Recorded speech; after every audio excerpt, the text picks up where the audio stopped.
Bonjour à tous et bienvenue dans cette météo des argiles du 9 août 2026. On commence par l'actualité qui est encore une fois très chargée.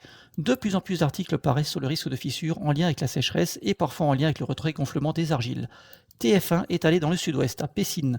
Les images sont assez impressionnantes. Je vous invite à aller visionner ce reportage dont vous trouverez le lien en description. On trouve un résumé des galères que vivent les habitants concernés. La découverte des fissures, puis la détresse des habitants dont la commune n'a pas été classée en catastrophe naturelle, et enfin des réparations coûteuses et inefficaces. Dans le quotidien ici, un autre article sur le même secteur met aussi en évidence les sécheresses de cette année et mentionne un nombre de maisons touchées absolument impressionnant.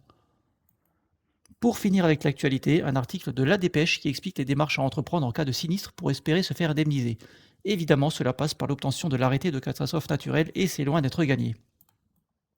Si vous êtes concerné par ce type de problème et notamment si vous habitez dans une zone argileuse, je vous invite à télécharger gratuitement cet e-book. Dans ce livre, j'explique la méthode que j'ai mis au point et qui m'a permis de sécuriser mes fondations à un moindre coût.